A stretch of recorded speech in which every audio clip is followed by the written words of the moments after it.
I had the privilege of doing my own audiobook with Audible for the lightning fast field guide to the Bible, and it is different than the print book.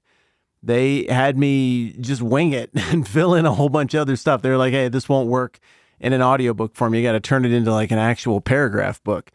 And I was like, without a script? And they were like, without a script. And I was like, you think we can make it good? And they were like, I think we can make it good. And I was like, all right, let's do it. And we did it. And I thought it turned out great. Am I allowed to tell you that that's what happened? I don't know. I just did. At any rate, there's an audiobook if you're into that kind of thing. You can get it on Audible or Spotify or wherever you get that sort of thing. And now let's just go do like what we normally do, a podcast episode. Here we go.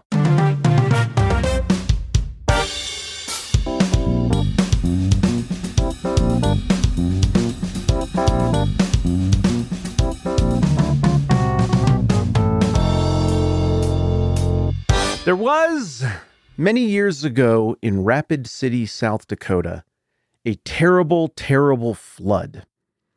That happened to the community I call home years before I was born.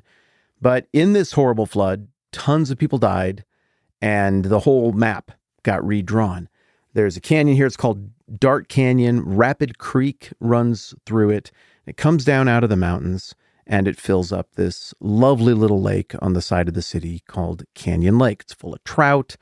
People play there and hang out. It's just a beautiful part of town. Idyllic. There's a little resort on the shores of it. Just lovely. But some horrible rainstorm happened in the spring of, I don't remember what it was, 72, 74, something. 72, I think. I'm making stuff up. Early 70s. And this wall of water came down the mountain in the dark, and it just burst through everything. I mean, the main old part of the town was down below the dam where all of the flooding happened. And it was absolute chaos. I've watched all these documentaries on it. I'm really interested in the history of the town where I live. I'm also really interested in all the little vestiges that I can find of pre-flood Rapid City. There's little hints. I think I see a few little places that give me clues about a pre-existing structure from before the flood. When I go up the canyon, I see little buildings that look like they're from the age of family tourism in the 1950s, like little stone cottages and foundations and steps and stuff that were too sturdy to get washed away. But now nobody knows what those things are anymore. And I guarantee you there were all kinds of places that had nicknames that everybody knew. I bet a little ways up the canyon, there's like some sort of like a make-out corner or make-out hollow where, the couples would go up and smooch after dark there by, this little pagoda or whatever. And now you can just see the little foundation of that. Well, almost nobody has the names of any of that anymore. But there was a time when all of that stuff was known, all those names were retained. It's weird how locations get lost to history. Something's going to happen and the map's going to get rewritten. And in the process of that, some places we thought we'd never lose are going to get lost. I'm talking about stuff where hey, somewhere within this 30-mile radius, we know this thing used to exist, but we just can't find it. And it's always really fun for me when they get found. A lot of times it just takes a while. It takes a little bit of digging, and eventually you dig up the right thing and you're like, oh, that's exactly where that happened. And here's the smoking gun evidence. Well, one of these places that is lost to history, that there's been all kinds of debate and speculation about because something really important happened there, is the site of Jesus' baptism, the place where John the Baptist was attracting these crowds. And we get a name for this place that would have made sense to the original audience in John chapter 1, but the name of the place, it doesn't make sense to us. It's not still called that. So there's been a lot of guessing over the centuries. So in John 1, of course, right off the bat, we get the great big prologue that describes the nature of Christ, the Logos, God dwelling among us. It sets up the whole big story. It throws down the gauntlet of what John is going to be about. The challenge is there for the reader, this light and life that is God. This is for you. Take a look at this. If you're Jewish, this is a fulfillment of the Old Testament. If you're not, this is for you as well. This is for everybody. You can be called children of God. And all points to Jesus. It's all very exciting. Then the prologue ends and we pivot into the scene that you and I have been looking at for the last couple of weeks. This forerunner of Jesus, John the Baptist, is somewhere. He's at this place called Bethany on the other side of the Jordan, or Bethany beyond the Jordan. He's doing all this baptizing, and all these people are here, and the religious leaders come out, at least one group, maybe two separate groups come out to investigate what's going on.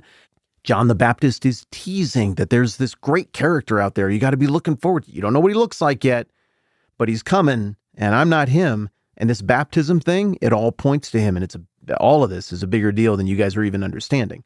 And that's a wrap. That's the end of our first scene. There's no resolution. There's just this tease, this sense that, well, something big's about to happen. Well, who is this fellow who sandals you're not worthy to untie? So far, Jesus is kind of shrouded in mystery. For the person who doesn't fully get it yet, it's like he's straddling between two worlds, the world of the divine and the world of the human. But what does he look like? What does he talk like? What does he do? Where does John fit into all of this? Really, we're asking the same questions as the religious leaders. But then John, the gospel writer, kind of wraps up this scene and moves us on to the next scene, which will include Jesus. And this is how he wraps it up. John 1:28. This all happened at Bethany on the other side of the Jordan where John was baptizing. You hear how that sounds like sort of a mid-season finale kind of for this chapter? Like, there you go. The tension is set. Your interest is piqued, both by this prologue that's very philosophical and theological and timeless, and also by this scene with this mysterious character who doesn't even have a name. He's just a voice. But even the way he says he's a voice is a nod back to very ancient language, ancient predictive language. Ooh, it's all shrouded in mystery. All of this was happening at Bethany on the other side of the Jordan where John was baptizing. Now, verse 29 is going to say, the next day, John saw Jesus coming toward him and said, look, the Lamb of God who takes away the sin of the world. And boy, oh boy, is that going to be interesting. But we're not there yet. We're going to talk more about this Bethany beyond the Jordan, this missing location. Well, so where is it? Some people have theorized that Bethany beyond the Jordan is up north at the bottom, the south end of the Sea of Galilee. Now, I know that most of you are wearing your athletic unitard and you are at the gym with headphones in, too sweaty right now to get out your phone and flip through things. You'll drench and damage your expensive smartphone. So don't. I don't want you to have to do that. So I'm just going to describe the map to you. You can just kind of look forward and visualize that in front of your treadmill here during your morning workout. Okay, when you picture Israel, picture something very vertical, like, kind of a trapezoid, but almost like just a vertical rectangle, right? And on the left side of the rectangle is the Mediterranean Sea. And on the east side of that vertical rectangle is like, the rest of the Middle East. You're getting out toward like Iraq and Iran and all of that stuff. But in this little rectangle, what you got to do is you go up to about the 25% mark down from the top and just draw in your brain a little circle. That circle is the Sea of Galilee. It almost looks like a crater lake, like a water drop or a teardrop up there in northern Judea or in Galilee. Okay, I mean, the Sea of Galilee, the Sea of Tiberias, it gets called different things. Okay, you got that pictured there? Then coming straight out of the bottom, like, I don't know, like 6 o'clock, straight out of the bottom of the Sea of Galilee there is the Jordan River. Now, the Jordan River it looks like it's carved a deep canyon or a deep trench that runs almost straight north-south from up around the top of our rectangle down toward the bottom of our rectangle. And it's a pretty straight shot. There's not a lot of bends in the Jordan River through there, and big cliffs rise off of the Jordan River, especially on the western side as you get out toward the Mediterranean Sea. All right. On the east side, it's cliffy, but not as much. It kind of expands out into the Jordanian desert, if you can picture that. Okay. So we got our rectangle. We got our little teardrop up at the top. Then we got our Jordan River. Let's just treat it. Let's pretend it's just a straight north-south line that comes down to a long oval. Just draw a long, real skinny oval and have the Jordan River just go dumping right into that. That's the Dead Sea. At this point, the Jordan River is carved very deep and the Dead Sea is crazy low. The Dead Sea is below sea level. And if you've never been there before, these two lakes could not be much different. The Sea of Galilee is lovely. when the weather's right and the sky's right, the right time of day. It just looks like this tranquil, lovely blue sea. You wouldn't want to try to swim across it. It's pretty big, but you can see across it in all directions. You can certainly imagine how you could get stuck out there if the weather got bad and things turned ugly. We have accounts of that happening in the Bible. But it's a much more hospitable, much more friendly body of water.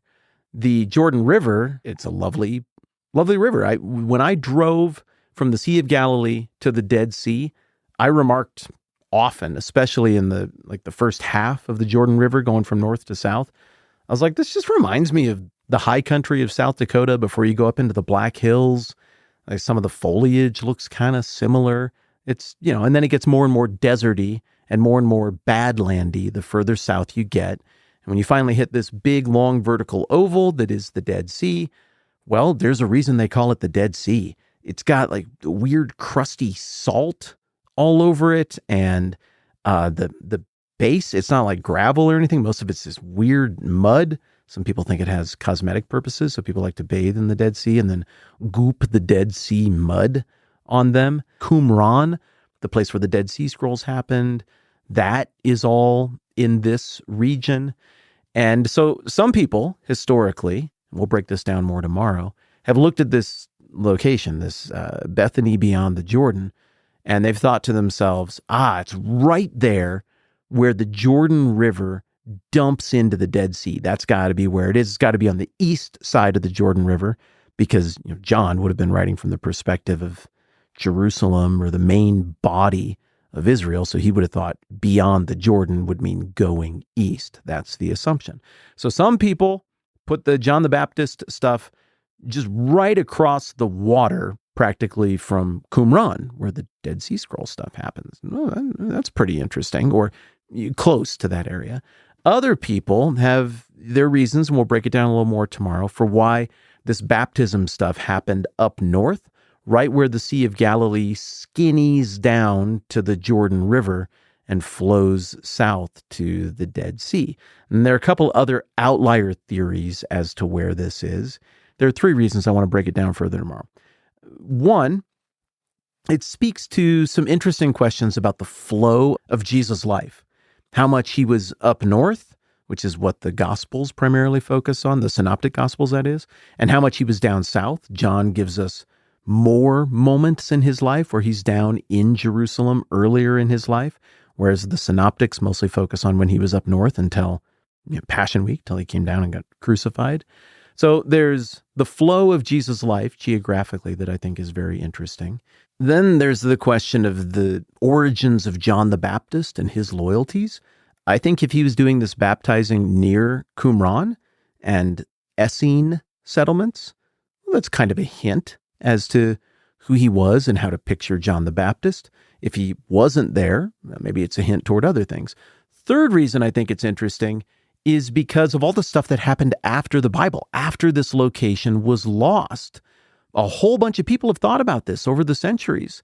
And I mean, the thinking about this is very, very old. And there's one person in particular who set out from modern day France in the 4th century AD. They went from what we now call France, and they walked or rode horses all the way down to the place where they understood these baptisms, the John the Baptist stuff, the baptism of Jesus, to happen.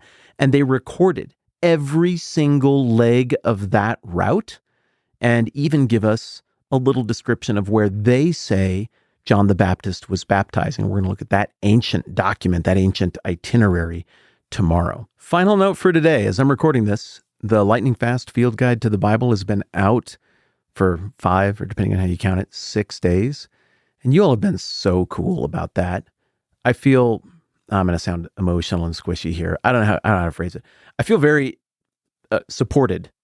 Thanks for having my back.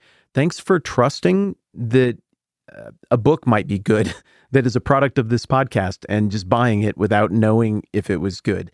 So many of you bought it without there being any reviews or anything. You just trusted me, I guess. And that was really nice of you. Thank you for saying nice things about the book. It is okay if you buy it and you're like, oh, no, it's not right for me. It's not my favorite thing. But apparently a bunch of you have seen what I'm going for with it and you appreciate it. I've read all your reviews. Thanks for putting reviews on Amazon. Obviously, that helps, and that was cool and encouraging. And it's been an excellent first week. So just thank you. Means a lot. More on the missing and forgotten location of Bethany beyond the Jordan mañana. All right, that's good for now. I'm Matt. This is the 10-Minute Bible Hour podcast. Let's do this again soon.